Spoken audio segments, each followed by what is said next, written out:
c'est parti. Voilà monsieur, d'éthanol pour vous. Merci bien.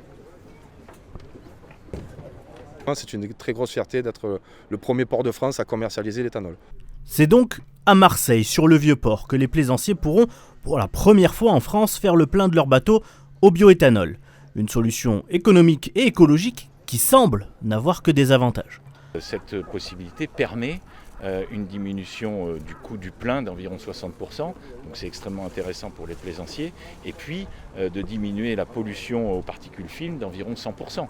Donc on a à la fois un gain porte-monnaie et un gain de satisfaction personnelle de participer à la protection de l'environnement et des milieux marins. Dans le pétrole, on parle du puits à la pompe.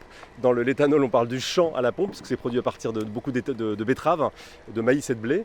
Et du coup, effectivement, ça génère beaucoup moins de gaz à effet de serre, moins 77% d'après les études. Et sur les particules fines, donc ça c'est ce qu'on respire directement à côté du moteur, c'est jusqu'à 99% de baisse de particules fines. Donc si vous voulez respecter votre équipage, effectivement, c'est pas mal de mettre un peu d'éthanol.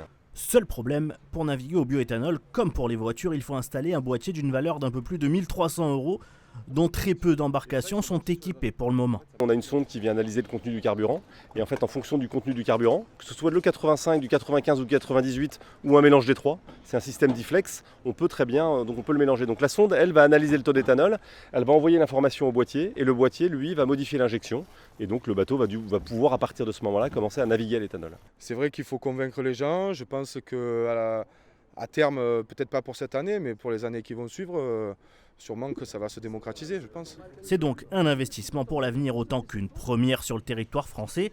Dans les mois qui viennent, le même type de pompe devrait être installé sur l'île du Frioul.